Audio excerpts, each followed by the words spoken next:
first. Okay. I guess that's it. This is Monday, isn't it? It's on the camcorder, isn't it? Yeah, I think it is. Tomorrow's the first. So tomorrow's the first. And we're interviewing Charles Bartlow, asking him some of his memories of World War II. Where did you start out in the Navy? What was the location of Where I started out? your training? Oh, I started out in Farragut, Idaho. That's where I went to boot camp. Boot camp there, yeah. Yeah, I was up there for about 8 weeks through the middle of the winter. And then where did you go? And from Farragut, Idaho, I went down to San Diego. And I went to the radar school at Point Loma. Now, how do you think you got selected to go to radar school? Well, of course, when you go into the Navy, they kind of know what you've done in the past, you know, what sort of training you had. I thought I was pretty good at something maybe like storekeeping, you know, like bookkeeping and running a business. Yeah. And they decided radar was more my line. Of course, radar was new at that time. And What was the training like for radar? well, at radar, I don't know what I had previous training other than I had pretty good eyesight. Yeah. What kind of training did they give you? Well, you kind of went through a school down there where you learned something about the operation of a radar, and you kind of learned how to run the equipment. Yeah. You went through training for identifying Japanese aircraft and ships and stuff like that. And then after you finished there, where did you After go? I finished at Point Loma, they shipped me to Norfolk, Virginia, to the Navy station there, and I was assigned. That was mostly for assignment to a ship. And we took a couple of cruises out of Norfolk on destroyers and practiced a little bit on the radar equipment. And from there, I went to Boston, and the ship I was assigned to was being built up there in Bath, Maine.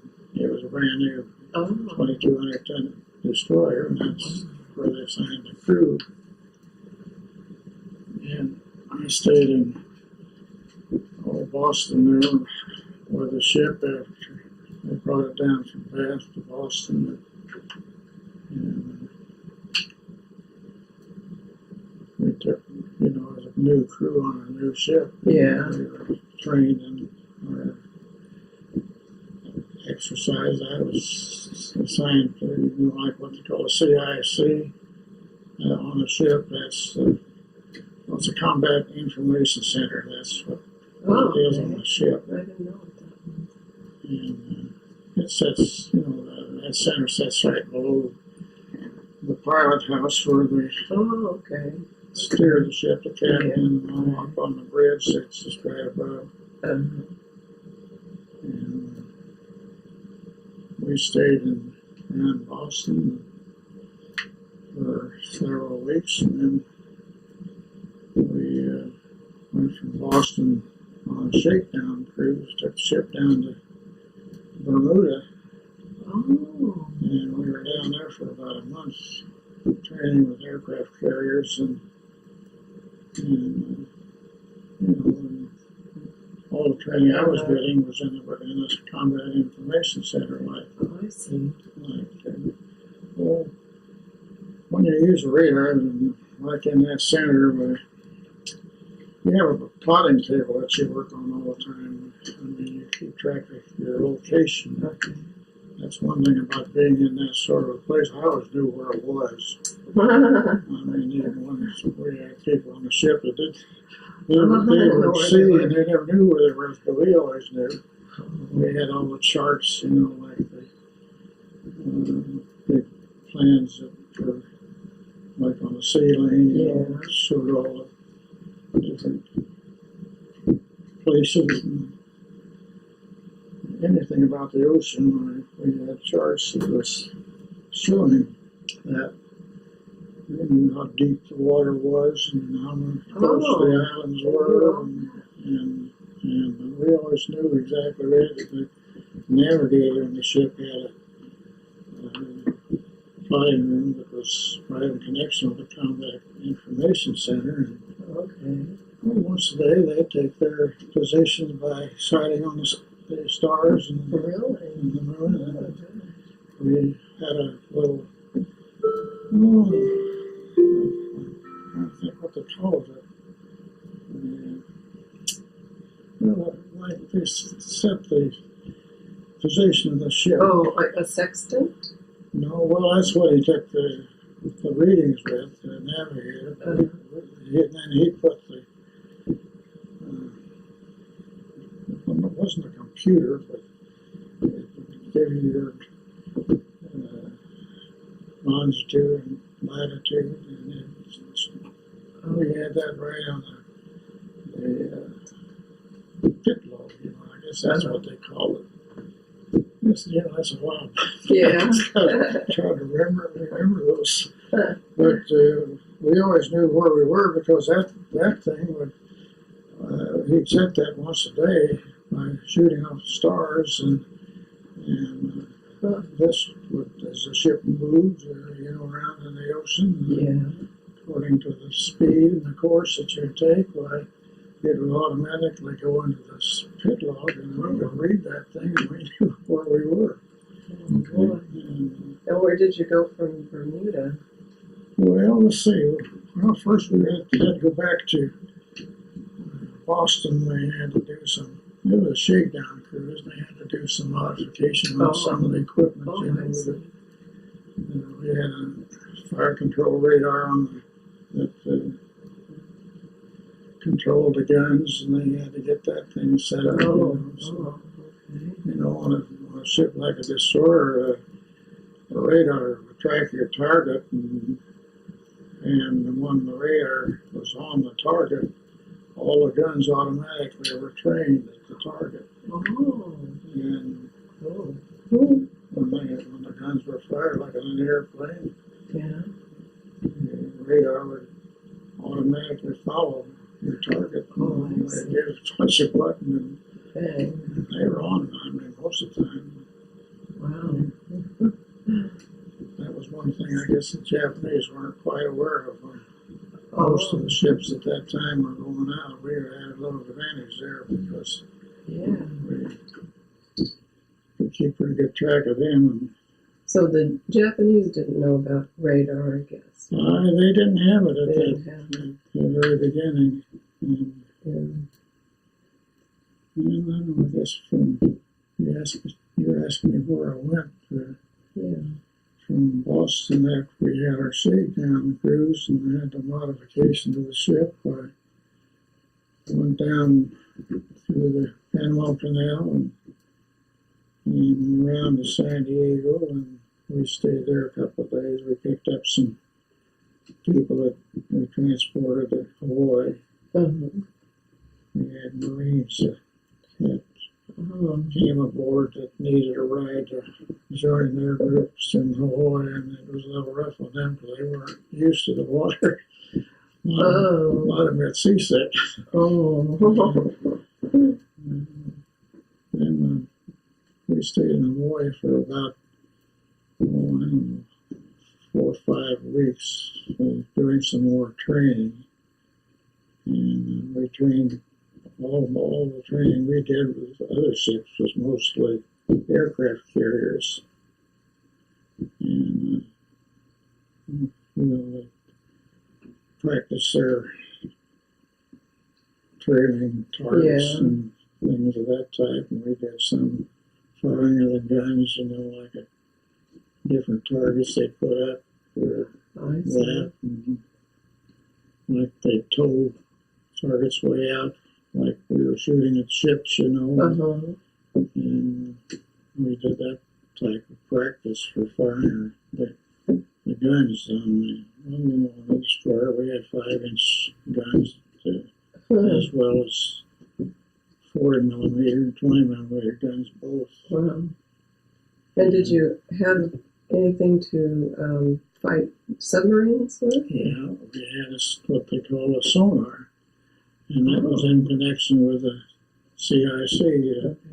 The regular people didn't stand watching the sonar, but we had sonar people that stood their watches, and they were looking. The sonar has down through the ship, it's got a kind of a deal on the bottom that they can shoot the electronic echoes out to that bounce off of the submarines or that sort of thing. And that was another one of the reasons that destroyers were most always operating with aircraft carriers, because we would screen for the aircraft carriers if we were in there where the submarines were, like Japanese subs. Mm-hmm.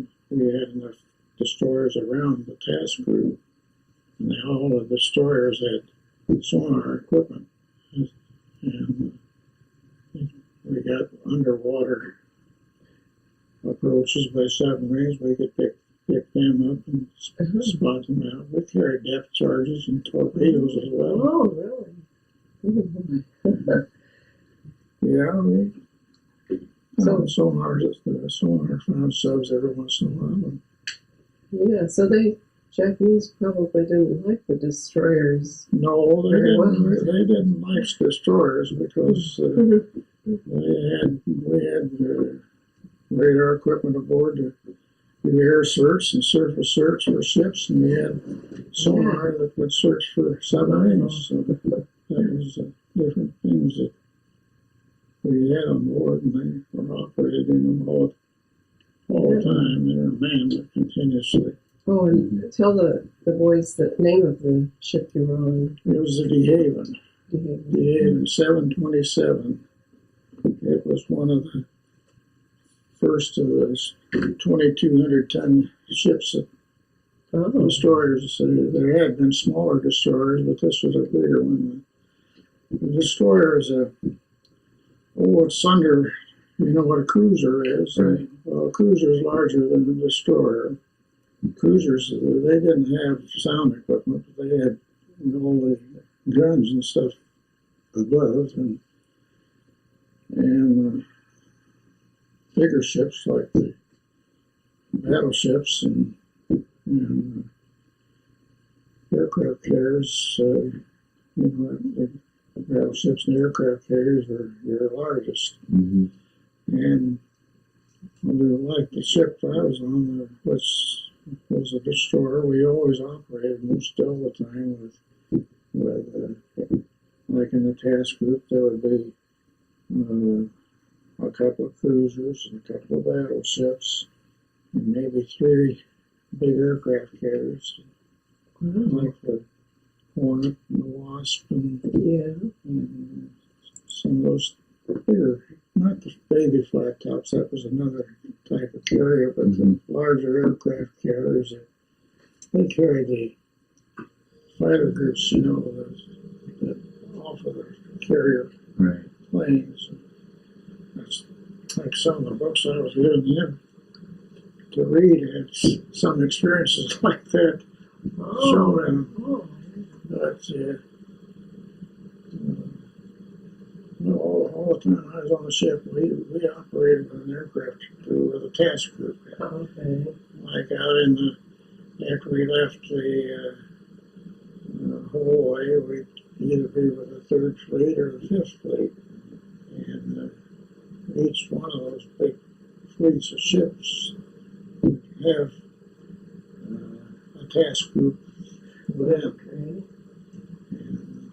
And we operated with like the Missouri sometimes. Oh, really? And like the big carriers, like the Wasp and the Hornet and the Bennington. And we escorted that type of ship. Yeah. So those biggies, they didn't go out by themselves because they didn't have the sonar for underwater protection. So they were vulnerable, huh? Yeah. Well, I say I'll just keep on going from there. Yeah. We went from Hawaii, and the next place we went to was USS. Where's that? That was a big atoll, out in the Pacific there. What an atoll is? It's just like a barrier reef. Oh, okay. Where the reef goes, and in this Ulysses, it was a pretty big one. And there's only sometimes a couple of different ways of going in, where the atoll was open up enough for the ships to go through, and after you get through there, where there's a pretty big body of water where they can anchor quite a few ships. Oh, I see. And, did they use the sonar to guide the ships through there, or did they have that on the charts? well, those would be charted. You just didn't. You knew where the openings were, and most of the time they had a small ship that like have a gate across through there, and they'd open that thing up, and then let our ships go through, and then that would kind of fence out anything strange coming through. And when you went in there, well, you were pretty safe except for aircraft. The aircraft would fly over, Yeah.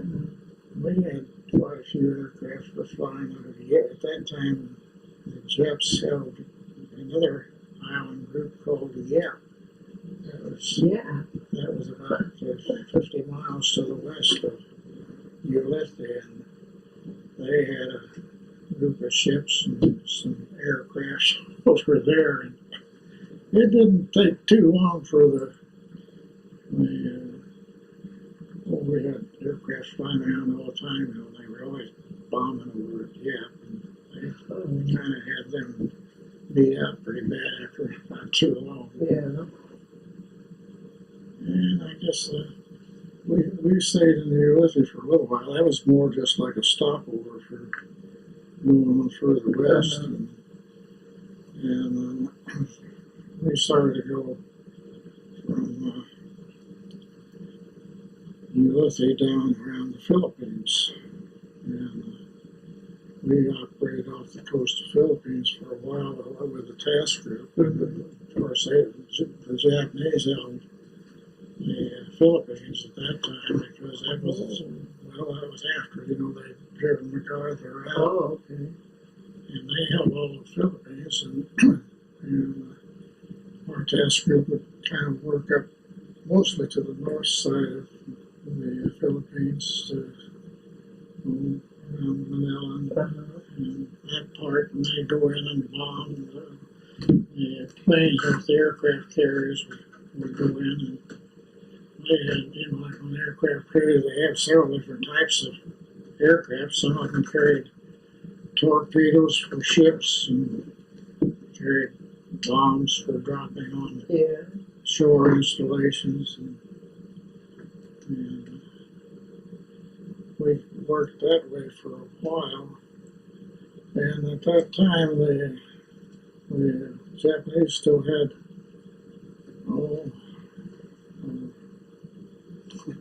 Guadalcanal, and we had Lady, in the Gulf of Lady. That's where we got into our biggest battle. Oh, yeah. What was that like? Well, we went in on that, and the Japanese were still on Lady, and that was the route that MacArthur was using to come back up, to try to come back to the Philippines.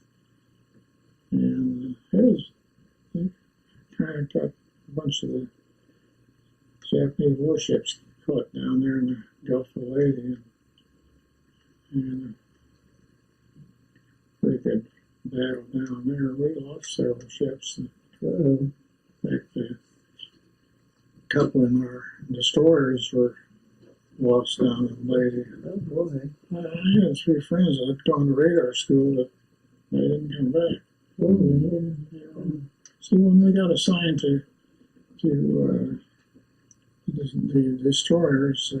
There was 9 destroyers in the group, and the school that we come out of, the class that I come out of, about 3 or 4 of us would go with a different ship. Wow. And some of my friends that I go to school with, we were on the ship, and then all the other guys, they were assigned to other ships. And Boy. When one of those ships gets struck or hit, did any of them get off and get rescued? well, on one of them that I knew some people that were on, it went down in about 3 minutes. Oh, wow. There weren't any survivors. And, you're not close to land when you. Sure. And I think it was I'm trying to think the name of it. It was a Blue, I think. It was a destroyer by that name. But we had more power than the Japanese did, and actually we drove them out. In that battle? In the Battle of Bartlow, that was one of the big deciding battles, especially for the naval. Oh, okay. Because you hear about Midway a lot. Well, Midway happened before all this. Oh, okay. Like before I was out there, Oh, okay. Midway was when the Japanese were tried to go into Hawaii. Yeah. And that's when they did Pearl Harbor, on that deal. That was in 41. Oh, okay. So that was So I'm talking about 43 and 44 and 45. okay.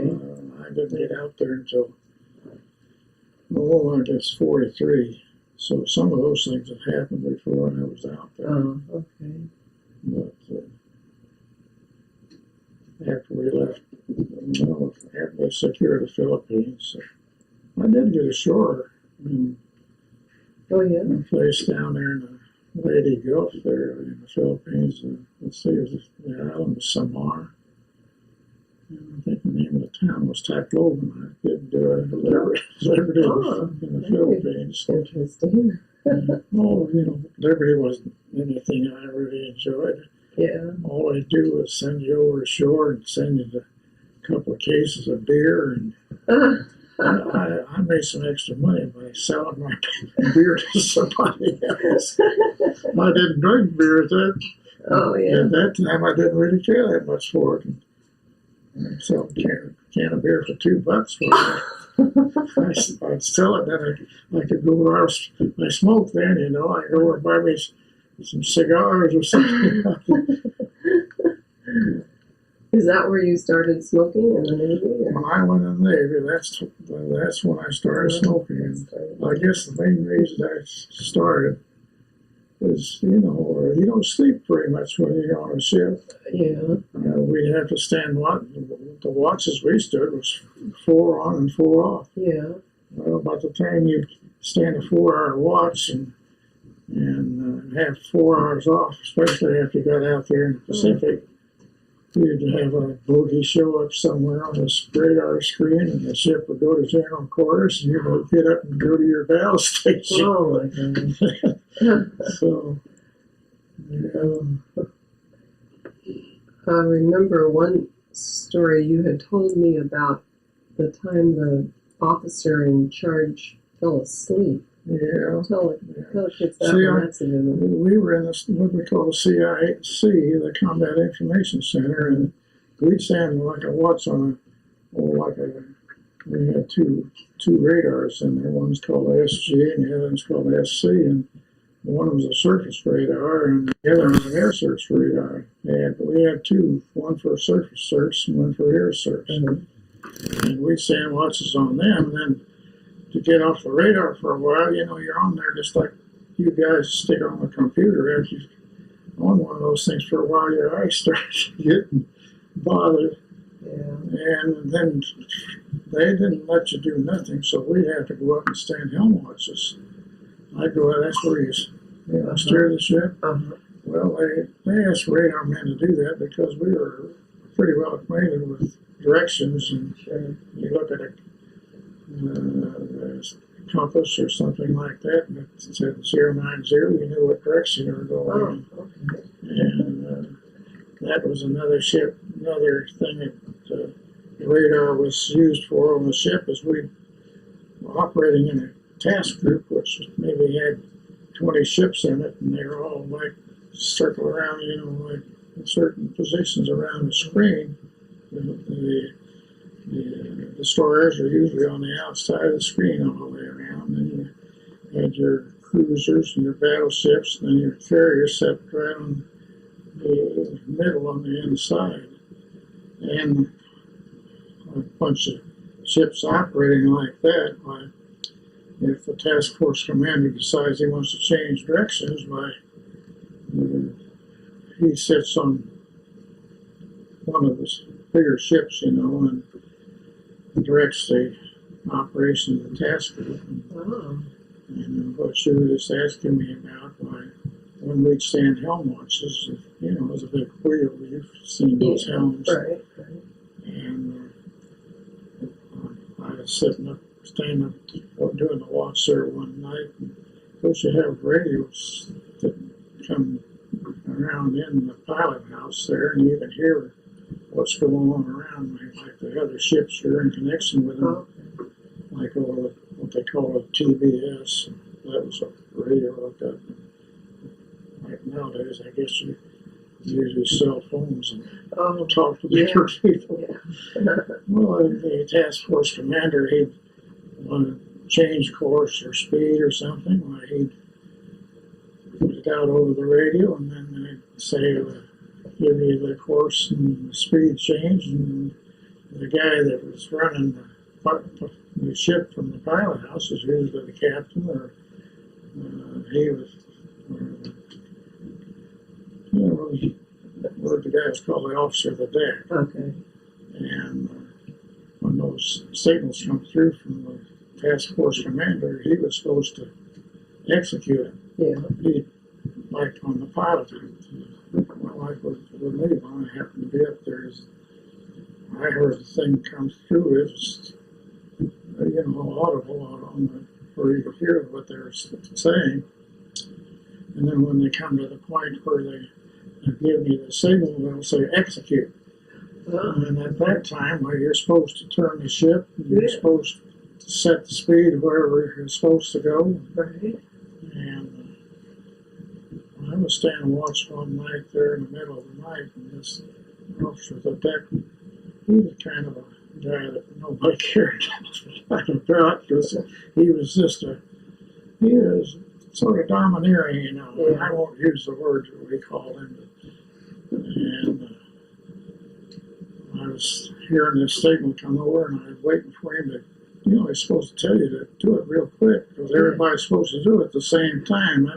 That keeps all the ships in position. If you turn from east to north or something like that, you got to do it right now, or you're going to have other ships in your row. And I heard this thing come through, execute. You ain't supposed to do nothing until you're ordered, And I was waiting for this guy to tell me. He was sitting over there asleep.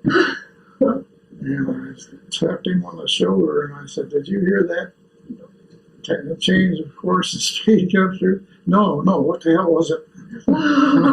I told him, and then he said, "Execute right now, quick." Well, you're only about maybe 300 yards from another ship when you're in a group like that. That could have been And it don't take very long for something to happen. And most men, that guy treated me fine. I never said anything to anybody else about it. No, he should have gotten a promotion.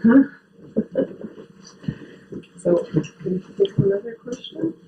Well, I don't know. You want to know what? I might as well tell you where I went from there. Oh, yeah, keep going with that. After we went from the Philippines, and we got up around Okinawa, and we, generally when a task group would go around one of these places, we'd operate around the place maybe 2 or 3, 4 days before they did anything. And they had the carriers, they try to bomb out anything that was over on shore. And I could see the island. I mean, we were close enough to Okinawa. You see what Because was the going on. Japanese had it at the The time. Japanese Yeah. had Okinawa, and it was a pretty rough landing. I mean, they landed Marines ashore, Oh, and had to take the place, and wow. we didn't do that much firing. I mean, maybe some shore installations we'd fire our 5-inch guns at because we were close enough for that. Yeah. And they took Okinawa pretty quickly. It was a pretty rough place for the Marines. They lost quite a few guys that went ashore there. Did it make you glad you weren't a Marine? Oh, I was glad I was sitting out there in the ship. Yeah. There were some Japanese aircraft flying around. Oh. Did your ship ever get hit? We never got hit by anything. I've heard some stuff, small arms fire. Sometimes when you're in a big group like that, you get hit sometimes by your own people. I mean, on other ships. Really? They'd be manning 35, 20 millimeter or 40 millimeter guns, and those shells that explode, you sometimes hear it. Oh. And I was inside all the time, but that wasn't, I don't know. But after we left Okinawa, I mean, after we left,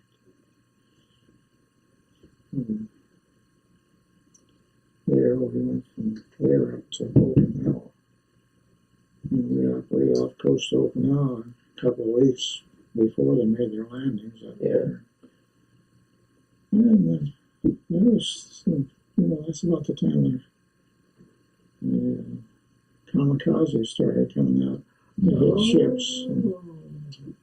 And we didn't get hit ourselves, but we had kamikaze that was pretty darn close to us sometime. Oh boy. In fact, the ship, we shot a couple of those planes down that were trying to hit the Wasp. That was a big aircraft carrier.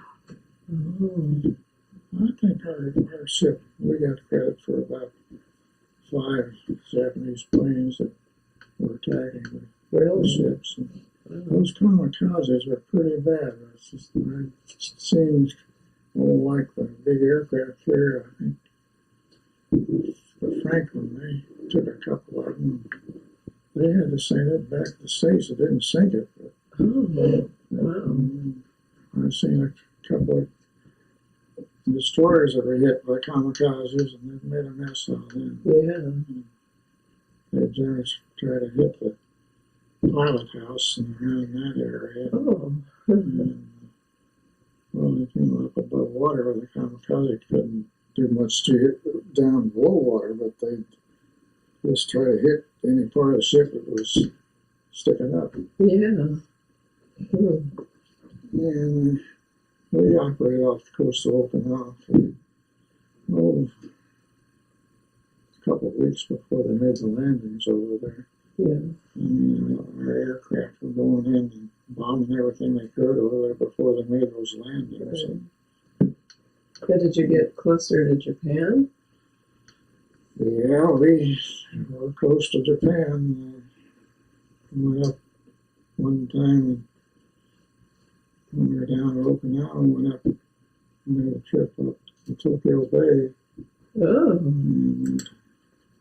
And I guess the task group we were in, we sunk about 5 ships coming out of Tokyo Bay. Oh my gosh. And did that at night. Oh, at night. Yeah. And they really couldn't see you coming because they didn't have radar or sonar. Yeah, we had big ships with us, like their battleships. You just don't realize how big those darn 15-inch guns, kind of pellet they shoot out. When he goes flying out there in the dark, you really can see it. Really? It looks like a car going across the Oh boy. Yeah, we were in, went right to the mouth of Tokyo Bay, and they were trying to catch any shipping that was moving in or out. And before we got up there, we worked on a couple of islands that go in shore bombard them. Oh, I don't know. Were there any other parts of Japan you were around other than Tokyo? Or? Well, the only place I really got ashore was in Yokohama. Oh. I didn't. You Now, had the Americans taken control of that Yokohama? Oh, yeah. well, yeah, so in a manner of speaking, see, when we were up there after they finally got things down to where they're talking peace, we did go into Tokyo Bay, and like the Missouri, that's where they signed the peace treaty on the deck of the Missouri. We carried a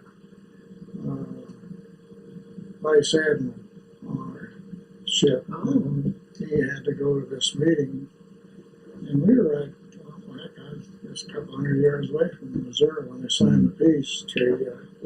We could see the thing going on over there. And that was in September. And that was just about the end of it. I mean, any action that we've seen after that, not much. Not much. Let's see. Spencer, how are we on tape? Okay. So you had a question about, and this might be hard to answer, the most unusual thing that happened, or, or a few unusual things? Oh, gosh, I don't know. It's probably hard to. Everything's unusual. What was the food like? Well, on the ship, it's not too bad. I mean, some foods you don't like. We get a little tired of the stuff they put on machinery, you know. Oh, yeah. That was what like at breakfast time. And I don't know, I lost weight when I was on the ship because I got to the point where I ate a lot of candy bars. Oh, yeah. Because some of them, they had things that I liked, all right, but they had things that I didn't like. Yeah. And when I didn't like it, I just put on mine. And then I'd go down to my locker and get me out a candy bar. Sounds like you. You. That was one thing nice about it. As long as we had supplies on the ship, boy,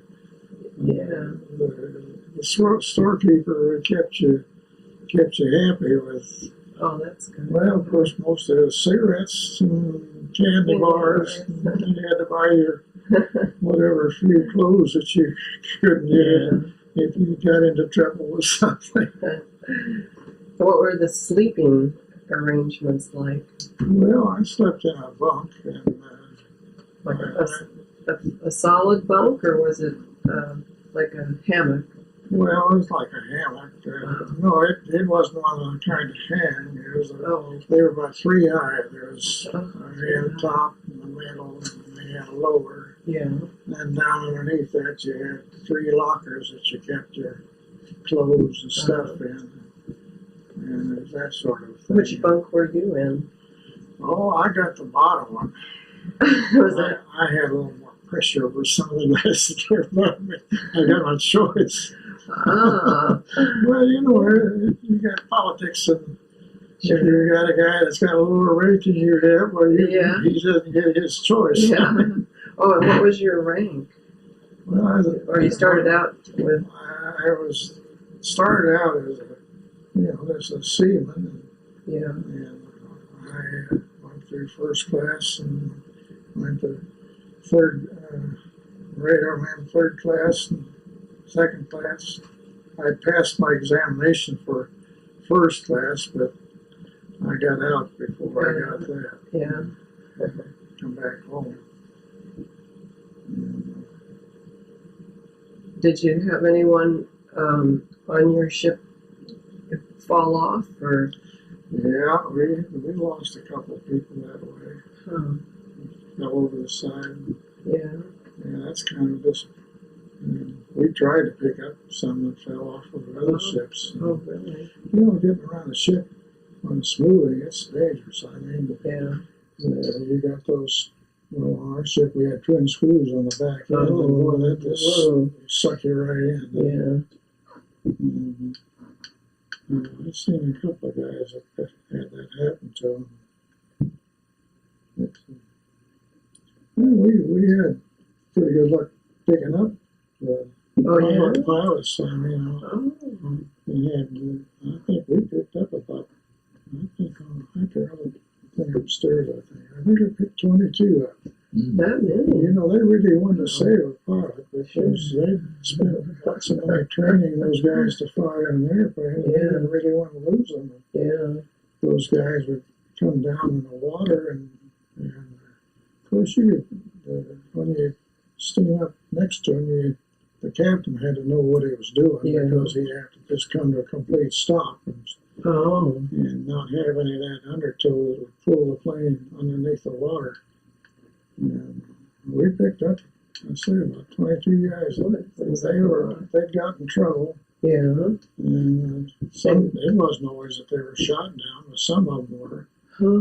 But some of them would go off of an aircraft carrier and have trouble, go right in the water. Oh, the plane wouldn't fly. Yeah, but some of them were people that had been shot down. I guess you asked me about what was the most unusual thing that happened was going through typhoons. We went through 5 different typhoons, and you talk about being out on the water when some of those are moving around. Why, that's not the place you want to be. Wow. Yeah. Well, a typhoon works just like a hurricane. It's a circular thing of the wind and waves, and sometimes those waves, like an aircraft carrier, the flight deck on those big ones is about 80 feet above the water. And I've seen 2 of them that had the bows bent down from waves popping on their flight deck. They had, I think, I can't remember the names, which ones they were, but we went through one typhoon there that 2 of the ships had to go back to Hawaii to get repaired because they couldn't operate for the flight deck. Wow. All those waves, even stood young watch on the ship when we were going through, and the bow goes up and cuts through that thing, and you look back down there, and it looks like you're looking down the valley to the stern with a big wave behind it there, And I'm talking about 40 and 50 foot waves. I mean, that's a kind of. Boy. So did you have to be lashed into your seat, or? Oh no, I was in the radar. Of course, we had seats that we could put a bell on, Yeah. The ship rolls pretty bad as long as they keep the ship going sort of with the waves. Oh, okay. And you get broadside in them, and that darn thing starts going like that. Were any ships capsized? Yeah. Oh, wow. We were down around one typhoon we went through down around the Philippines. We spent 3 days trying to pick up about 5 ships that went down. Oh, my. See, there's some of the smaller ones now, like we were on a DD. Yeah. That's a destroyer. That's one of the bigger ones. But there's a DE, which is a smaller destroyer. And some of those guys is capsized. I mean, they just turned over. Wow. And of course, they'd know about it, and they'd try to pick up whoever they could, but wasn't too often you found anybody. Oh, yeah, in that water. It would be that rough. In that rough water, I think the biggest danger to ships almost was typhoons were more of a danger than the Japanese. Oh, that I didn't realize. Yeah. Spencer, how we doing on tape? Well, You got a pretty good bunch of stuff. No, I wanted to wait. I want to ask him another thing because about when you so the war was over and then you came back. Tell him about coming back and what that was like and coming through San Francisco and. Oh, well, see, when the war was over, I'd been in long enough that I had enough points that all I had to do was get over here. Now I could get out. Oh, Some you know, you accumulated a number of points while you were in.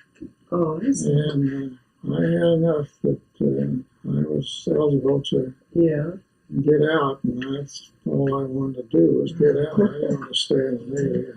I could probably have been in the Navy for a long time if I wanted to stay. Yeah.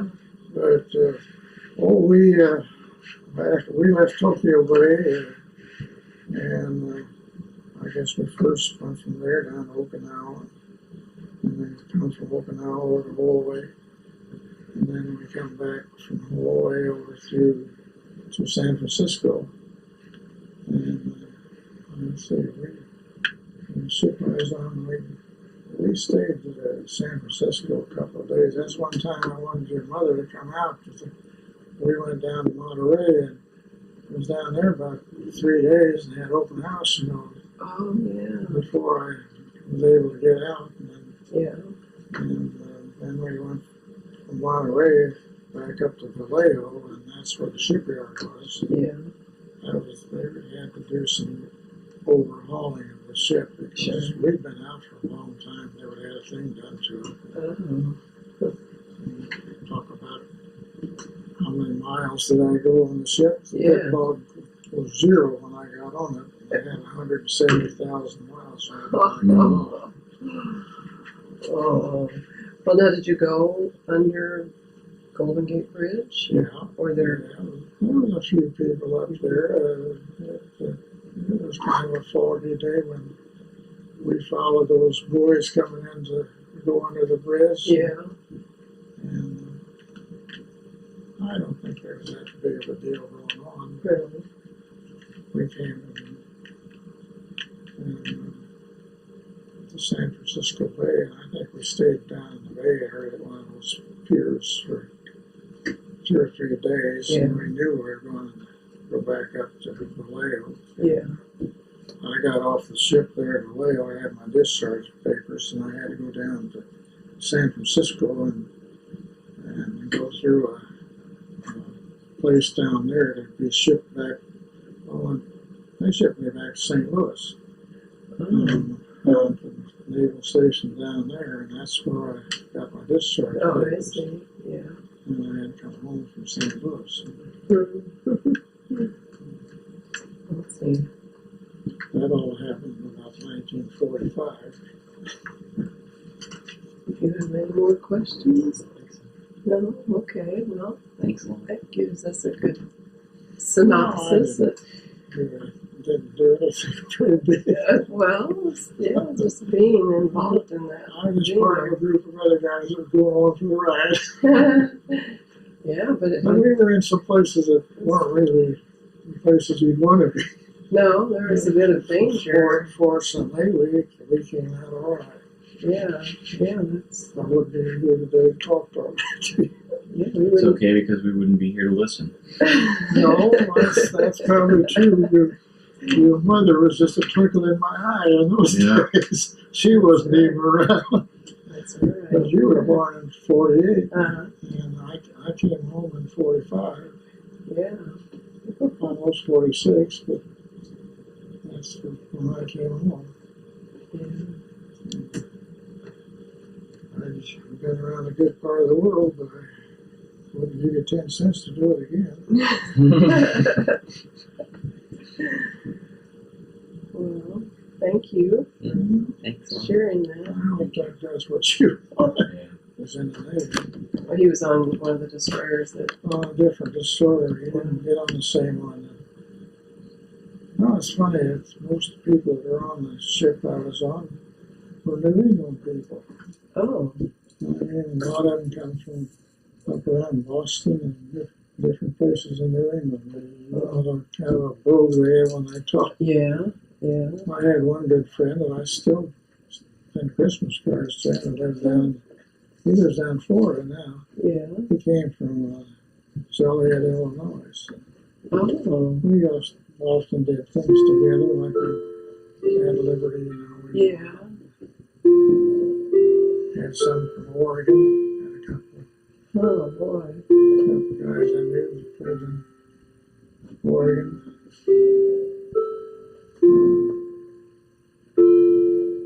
After the factory officer that I was under come from New York, he was a son of a pretty wealthy man up in New York. His name was Oppenheimer. And I corresponded with him for a while. He treated me pretty good. In fact, you talk about having increases in rank, well, he was the guy that gave me all mine. And I don't know what happened to him. I heard from him for a few years, now all of a sudden I didn't. I don't know if he's still living or not. Most of the guys, a lot of the guys I knew then are not around anymore. Yeah. Yes. Yeah. Well, we were finishing up. Okay. Well, you've heard of him, haven't you? Isn't he an interesting person? Yes. I tell you, if I want to know something. Remember a whole lot. Huh? It's amazing how Yes. much detail he remembers. That was probably something the ship's photographer took. Oh, He was the only guy that had a camera. oh, you're kidding. Was he the only one allowed to? Yeah, they didn't allow you to have that kind of stuff. Have you got it now? Yeah. Did you shut it off? Okay. And, again, we're not trying to bore you, but you can see all of these came out of, you must have been in Hawaii here. I don't know. This was Christmas at Sea, the USS DeHaven in 1944. And that's how they did that. But all the stamps. Not the stamps, yeah, 6 cents, guys. 6 cents. So Airmail. Airmail and special delivery. And so we Did kept. you ever receive anything that had been things blacked out? I don't think. You can see when you had spare time what you did. Yeah. No, we were real good. I Sitting don't. right left. Yeah. I mean, I don't think so. Or rarely. What was this one? This was something. I don't know. Well, anyway. But if you want, I can go get some pictures that show him. Well, these are still just pictures, and here, back here is what I'm on. Okay, now let's see what it says. Oh, telegram. Oh, this is neat. Okay. He's back. He says, AM at Treasure Island, waiting for transfer to Separation Center, St. Louis. If still here and possible, we'll call Wednesday. So this is when you came back. November the 5th. What year, John? 45. 45. Yeah, there it is. 45. So that was that. And then that was all of this. Some more things. But there were letters. These were. This Oh, was. he had a newsletter. They had newsletters, Dehaven News. occupation, and within 1 year. Are you taking on it? Okay. Once in a while, the ship will give you a letter to mail home. That must be what this is. Yeah. You tell me when you want. Because I think there's a couple others. Okay. All right. Okay. All right. I don't know if this is the first one. There, that has a date on it, September 2nd, 1945. Okay, there's Tokyo Hill. Dee Dee Dee's my first love. says Tokyo bound Admiral. Mm-hmm. Oh, that must be the Admiral you carried, John Shafra. Was that his name, John Shafra? Yeah, I believe so. Shafroth. You tell me when. Okay. Okay. All right. Japan. Oh, yeah, you're right. Mm-hmm. Okay, It's a there's little bit different. They did that all on a typewriter, didn't they? yeah, probably. Sunday That's kind of what I thought I might end up when I went in service as a yeoman or storekeeper. Yeah. I don't know. Somebody made the decision and you didn't have anything to do with it. Yeah, that's the way of the military. That's right. Okay. Well, the one that I really, we can, I think all of these were just, I don't think I've ever seen these before. oh, well, I just had them in that box. All of this is when he was in the Pacific area, and this is just starting out.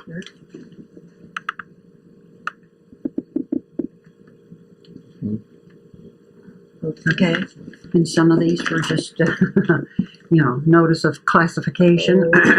Some of these you don't really want to, didn't really want to receive, let me tell you. That's one thing you guys have not got mixed up I in, sure hope is not. draft cards. Yeah. No. In those days, everybody had to have one. Here you are. Drafted though, are you? This is an Oh, you order were drafted. to reply for I didn't- induction. I was drafted when I got up, let's see, I went from here to Fort Leavenworth. And I had a choice. I mean, I could join the Army or the Navy or the Marines. And I decided I'd gotta go for the Navy. Yeah. That's a wise choice, I think. Well, again, these were some of his shipmates. Yeah. Probably his, he knows better than I do, I should. But if you would like, the one I'd really like for you to have, I guess it's if you want to help me, we'll take these two back down. Did you share with them, or did you just gloss over it lightly? Hold over these. Oh, okay, they could be laid out in a manner that.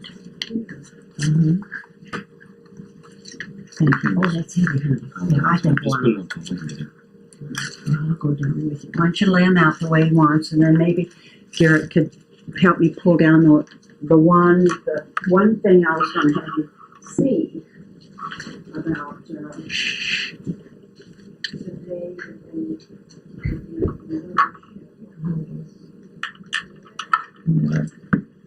That one there is, when I wore my uniform, that was what I had on it.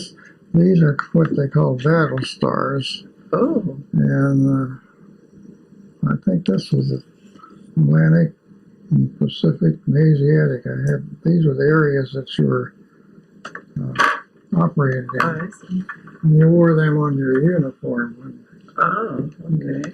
Well, you've seen And each one of those battle stars has got one of those things to go with it. I don't know. one of these medals? Yeah, I don't think I ever got them all. This is an Asiatic Pacific campaign, that one.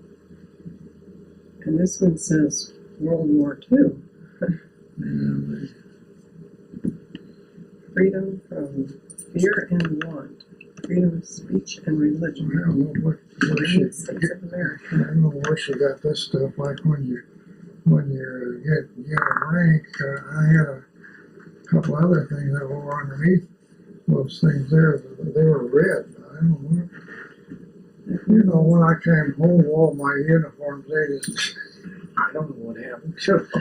Well, we've got a couple of your navy blue mini tops or whatever you call them. Those, I heard someone in antique stores, those things are beginning to get a little value on them. Oh, Maybe you've got something. yeah. Well, they're in Garrett's closet. A little mothballs in it every now and then. But they're wool, they're nice and heavy. I had on just to try to keep warm because we just had come up from, down around the Philippines where it was hot. And most of the time we were down there where it was hot, and they finally decided to take the heaters off the ship. Oh, And when no. we got up there off the coast of Japan, like in February, it was cold enough that you put on everything you had. Oh, my gosh. And Needed the heaters back yeah, I wore my woolen underwear and my dungarees and had my wool pea coat on and all that stuff, trying to keep warm up there. We found the pictures. Sometimes you go to bed that way. Not bad. Did you lay them out so you could? Yeah, I've gotten them. Now, I was telling Garrett, I love this picture. He was the one when he was on the fantail. Isn't that right, honey? Yeah, I think that's where, Mm-hmm. yeah, There. that's when I was, That's when he was in a winter uniform. And this is the one that Pop kept hanging up. See, this is where Charles was, Surrender Day. And then this, that was one my friend took my picture with. I was on the quarterdeck there on the ship. Which one? Holding it? It's getting the glare. Oh, okay. Should we hold or prop it up? Oh, the light there, that's, Oh. You want us to hold it? Yeah. Okay. And then this is another picture that he. well, that first one there was when I up there in boot camp, that one. Cause that's just got one, that's got the seaman stripe on it. Oh, okay. Okay. Okay. This is the Tokyo Bay, September the 2nd, Is that camera 1940. taking those pictures? Yep. Is this all right? Is there shine on it now? All Nope, right. that's good. I think that it doesn't need light, does it? No, not much. Not much.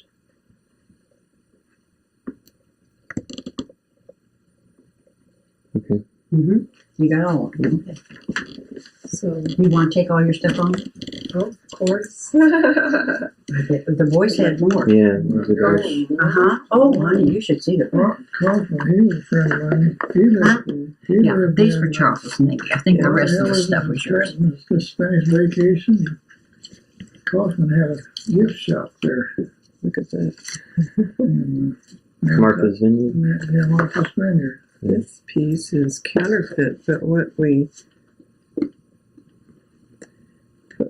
went away is not, I assure, but what we something away. What was that? $2 bills? We're going to put in the bank for you and Evelyn and Charlie $500. Oh. Oh, that's from Pop. Uh-huh. Whoa, $500 back in 40s. That was like Yeah. $1 million. We put it in the bank. Japanese government, 10 pesos. That must have been some money I brought back. 10 centavos, Philippines peso. Now these are for your antiquing. Why do they have a peso?